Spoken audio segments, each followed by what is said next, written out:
uncle, a loving son, uncle, cousin to a family that loved him dearly. Our uncle, Uncle Lloyd, was born Lloyd Morris Kirk in Argyll, Tobago, to Leon and Maria Kirk.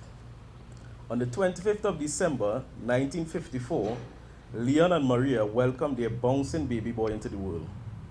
He was truly the greatest Christmas gift that year. He was the sixth of 11 children born to the loving couple. As a child, Lloyd was, to many persons that knew him at that age, I would get miserable. He was also known to be sharp, intelligent, smart, witty, and most of all, the kindest person you will ever know. He could never say no. Anything you asked of him, he would give it to you, even if he needed it, even if it meant that he would borrow it back.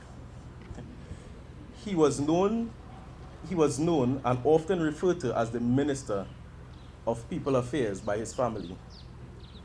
In Lloyd's early childhood years, his mother and father, being Christians, instilled strong Christian values in him and guided him through the right path, wherein he was able to extend that light and love wherever he went. He attended the Roxborough Anglican Primary School, where he was a teacher's favorite. He then went to the Roxborough Secondary School and later to Elizabeth's College, where he would meet his soulmate, his darling, the love of his life, his old gal, Janice, who he would, after many years, make his bride.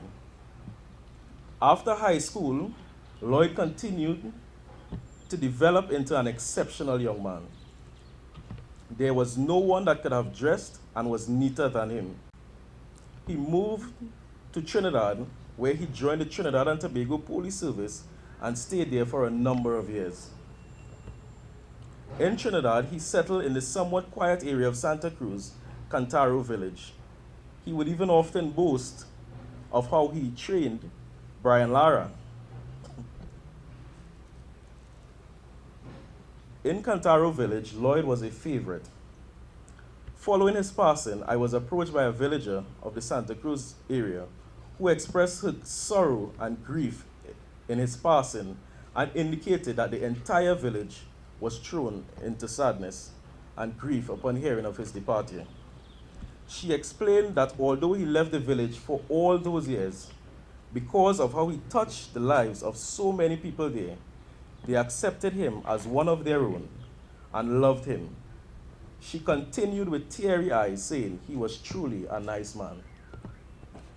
After spending years in Trinidad, Lloyd returned to Tobago, to the island of his birth.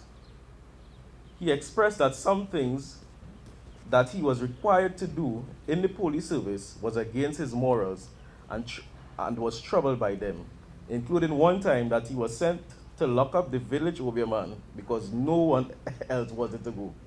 They were afraid. He would in Tobago be reunited with his high school sweetheart Janice and rekindle their love. The couple got married on January 1st, 1994. Lloyd loved his wife tremendously. I could remember as a young fellow growing up, and I would see some things with Uncle Lloyd and Auntie Janice that I have never seen before, and different from the conventional and traditional marriages. I would visit them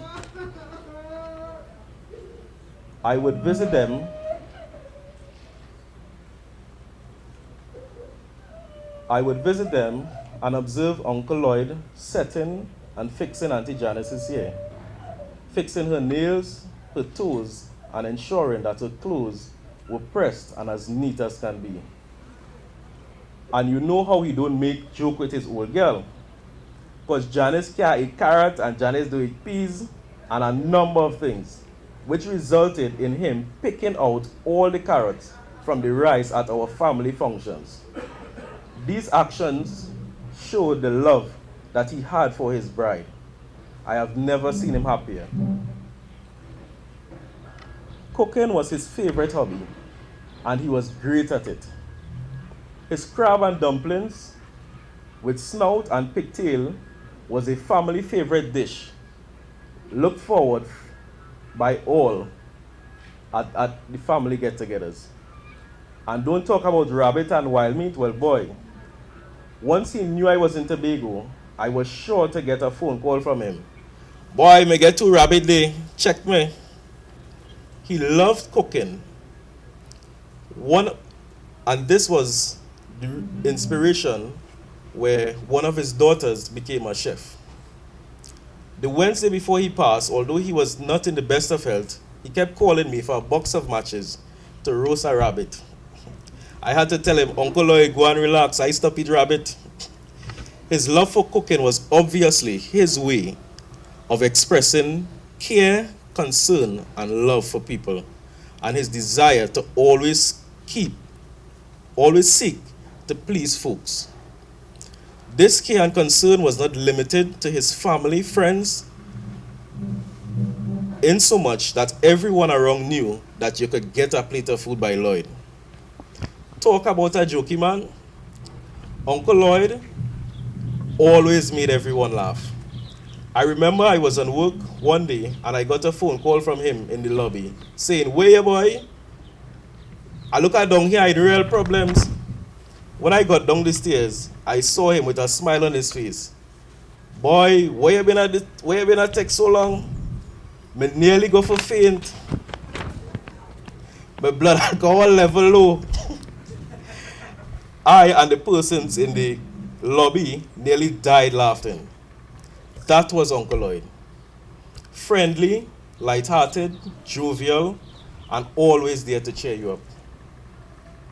In my opening remarks, I stated that Uncle Lloyd was many things to many people.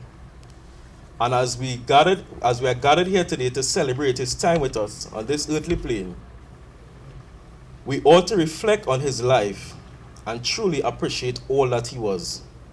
He was a beloved husband to Miss Janice Dylan Kirk, a true soulmate and life partner. He was a dedicated and loving father to his daughters Patrina, Carleen, and Karina. He was a cherished son of Maria and Leon Kirk.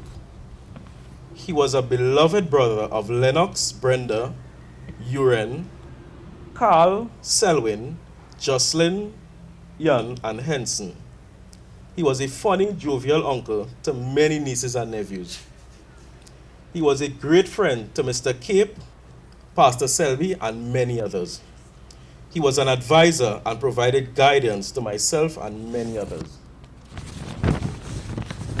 We must also reflect that at this point in time, what Uncle Lloyd is. He's an inspiration and a great example to all of us here. He is in our hearts and always will be.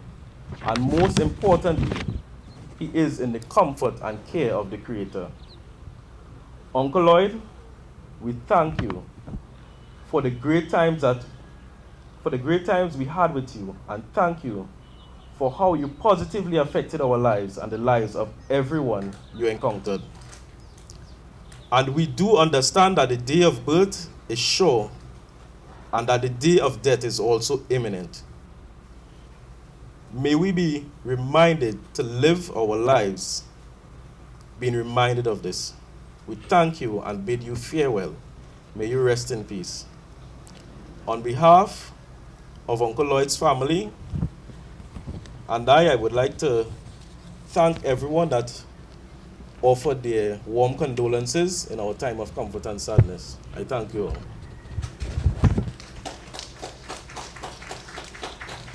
Thank you.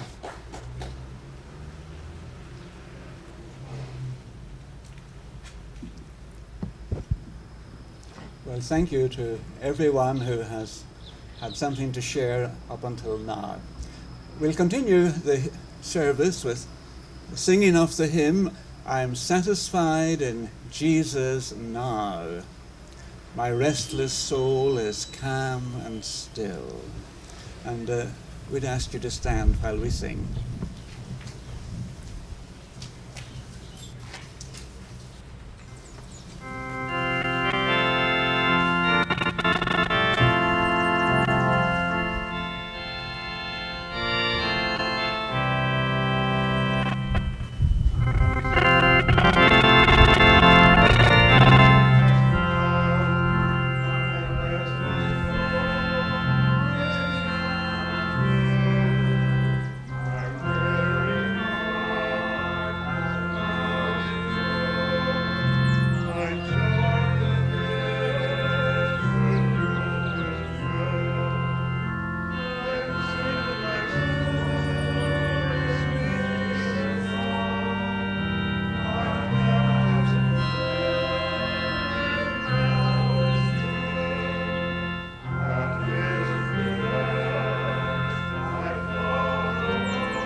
we're going to have a message from the Scriptures. And I would like to read you some verses from the book of Hebrews, chapter 2. Hebrews, chapter 2. I'll begin reading at verse 9. But we see Jesus, who was made a little lower than the angels for the suffering of death, crowned with glory and honor, that he by the grace of God should taste of death for every man. For it became him, for whom are all things, and by whom are all things, in bringing many sons unto glory, to make the captain of their salvation perfect through suffering. Verse 14, forasmuch then as the children are partakers of flesh and blood, he also himself likewise took part of the same, that through death he might destroy him that had the power of death, that is, the devil, and deliver them who through the fear of death were all their lifetime subject to bondage. For verily he took not on him the nature of angels, but he took the seed of Abraham. Wherefore in all things it behoved him to be made like unto his brethren, that he might be a merciful and faithful high priest in things pertaining to God, to make reconciliation for the sins of the people. For in that he himself hath suffered, being tempted, he is able to succor them that are tempted.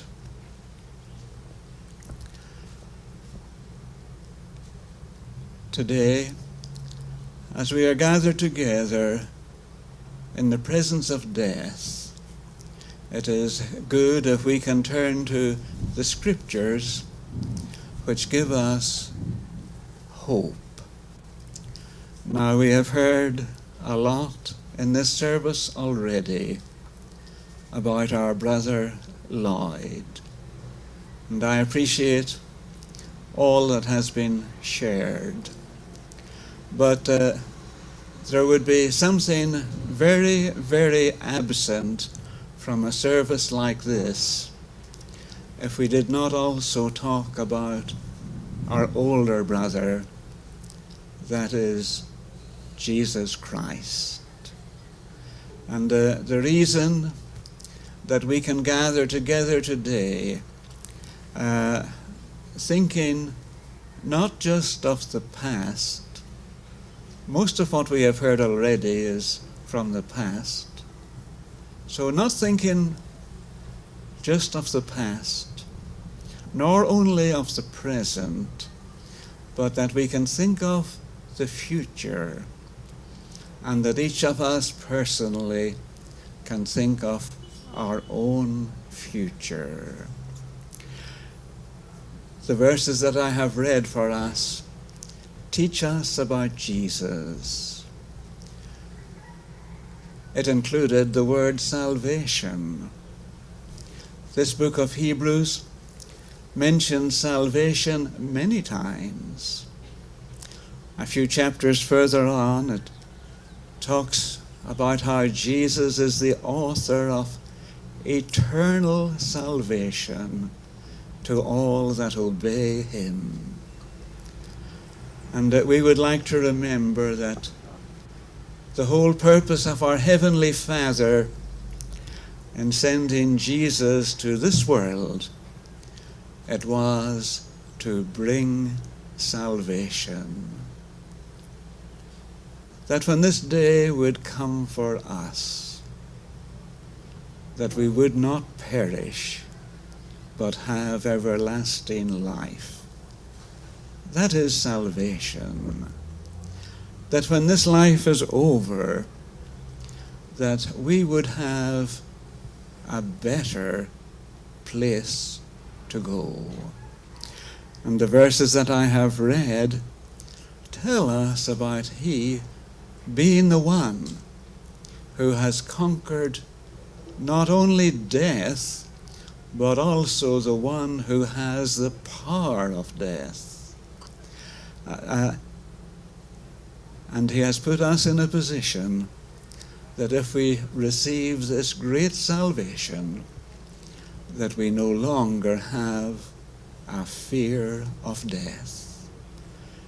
Those who have spent their lifetime subject to the bondage of the fear of death can be delivered from that through Jesus. It tells us that we human beings have a body of flesh and blood, but it also makes it clear to us that when Jesus came, He also had a body of the very same flesh and blood as we have. And it points out that it was necessary for Him to have a body just like ours, so that He can understand us, so that He can understand our feelings, so that He can understand every aspect of our lives. We know that He was tested, or He was tempted in all points like as we are, but yet was an overcomer, yet without sin.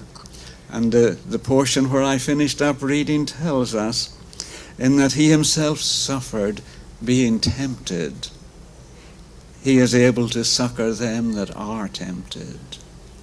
And we could say that in the very same way that He has suffered being tested, He is able to succor them that are tested. Today is a day of testing for those who were close to our brother Lloyd. I think of Jesus as one who understands us in every respect. We read of Him after He walked far, was weary with His journey. Just the same human nature as we have. We read of Him being thirsty and asking for a drink. Just the same flesh and blood that we have. We read of Him having the same emotions that we have. Remember the story of Him coming to the grave of His friend Lazarus. And it tells us that Jesus wept. And having had that body of flesh and blood, just as we have, and of Him having suffered being tested, it means today He is able to succor, to help, to comfort those who are tested. We have a great high priest, one who is interceding at the right hand of our Father on high, who understands our weaknesses and who understands our feelings and who understands our shortcomings. And He is the one who is making intercession for us. We mentioned just now the day that Jesus came to the grave of His friend Lazarus. Maybe you remember that story. 4 days had already passed before Jesus came. And it tells us that when news came that Jesus was arriving, it tells us that Martha went out to meet Him, but Mary sat still in the house. It strikes me that Martha was one of action, and that Mary was one who sat still with her thoughts. And you know, there is a time for action, and there is also a time for sitting still. It may be that today is a time for sitting still. We're reminded of the end of this human life. It's a good thing to just sit still and pause and consider. Martha, having gone out to meet Jesus, she then returned to the house, and she said to Mary, Mary, the Master has come, and he calleth for thee. And then Mary ran out to meet him.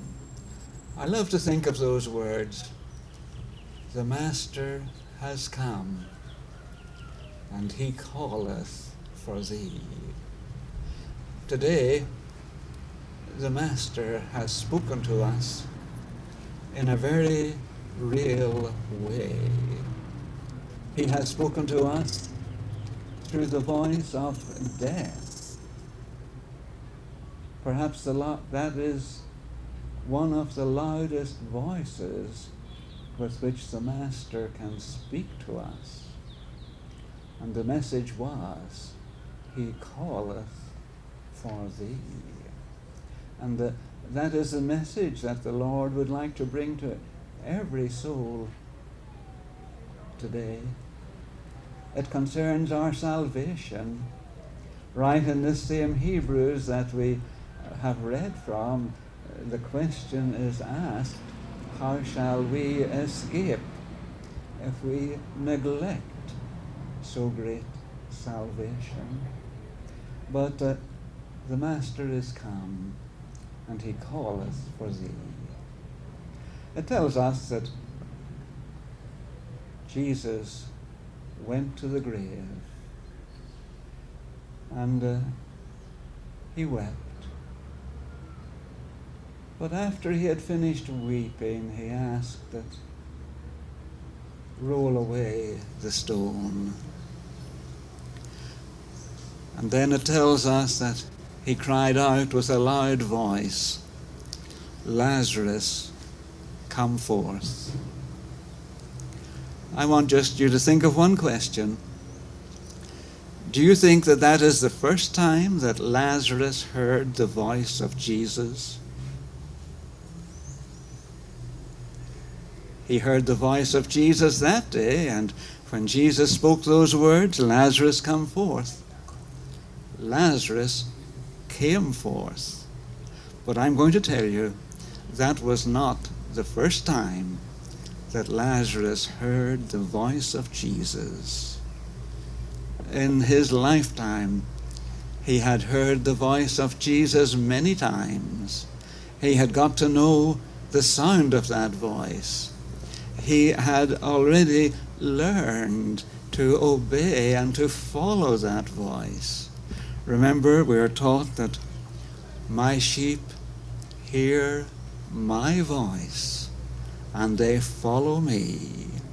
And Lazarus, in his lifetime, he had heard the shepherd's voice. He had learned the sound of the voice of Jesus. And that day when Jesus called, Lazarus, come forth, the voice was not the voice of a stranger.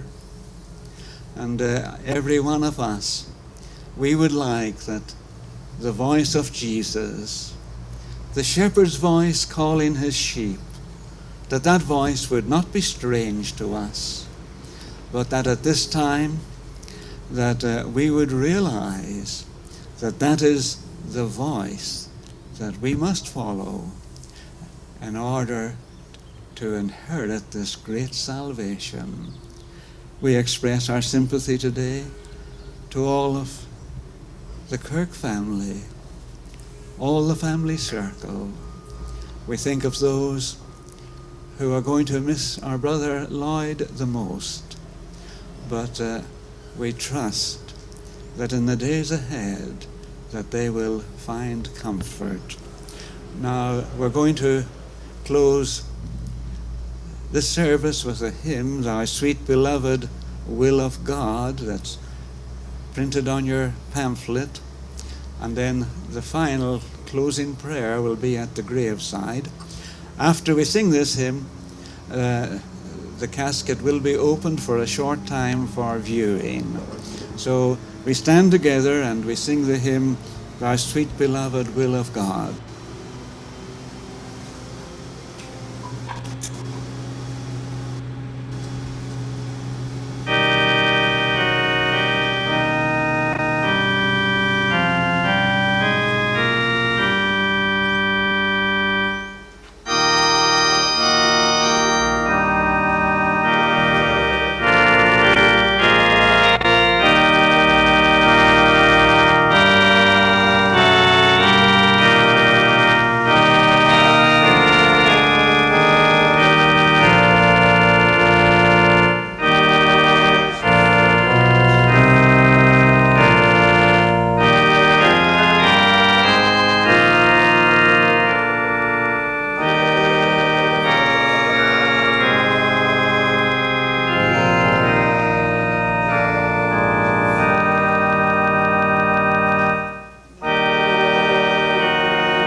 Now you may be seated, and this part of our service is over.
You're nice time next time, you know.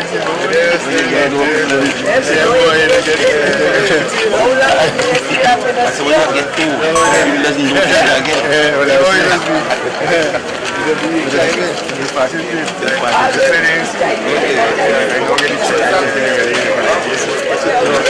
Yeah, you too. Sorry.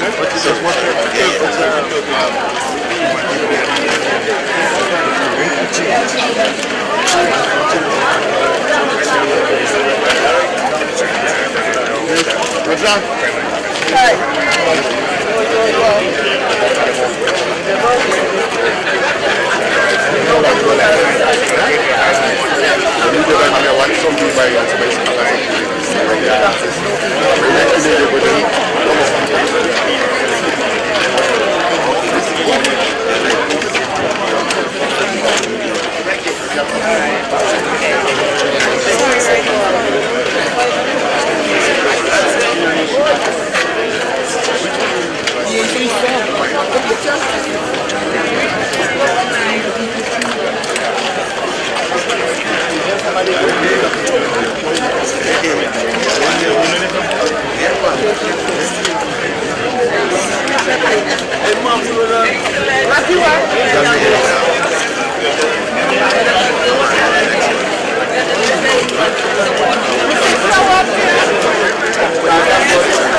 Hey, yeah, you can file.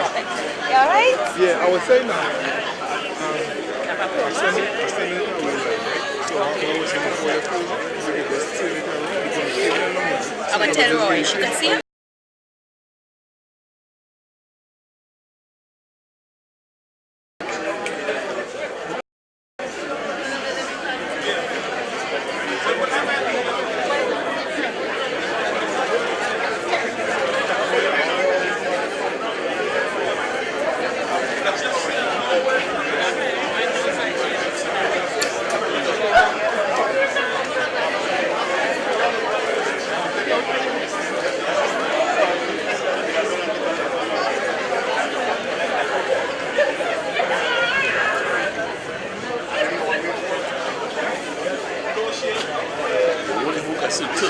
Yeah, yes, that I will be able to see from here. We will zoom in. Yes. Oh, I'm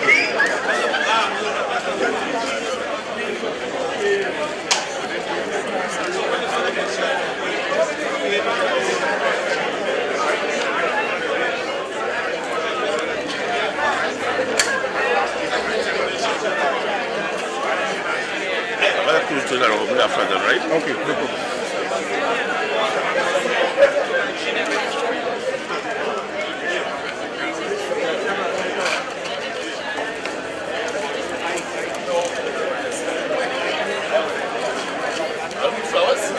Right? Yeah. Just move the flowers.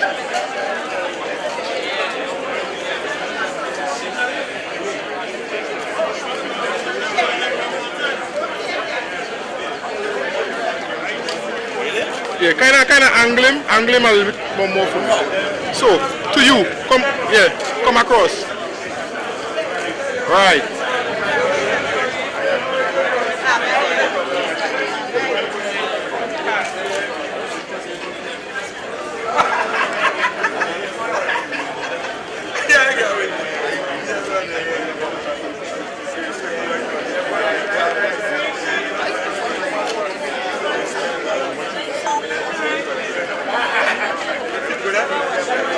All right, go ahead now.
Ready, ready. Read.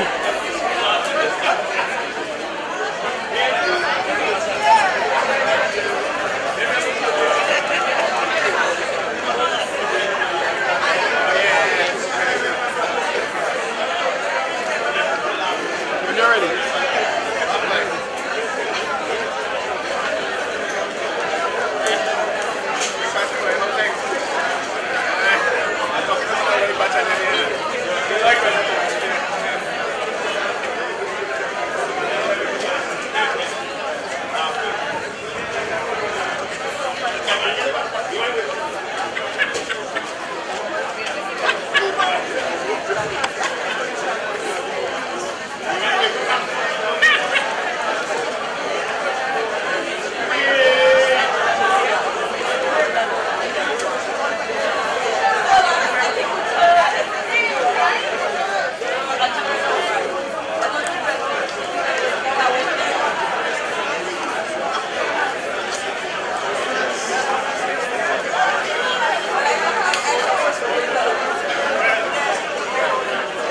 Excuse me, that's it. Excuse me.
Mm.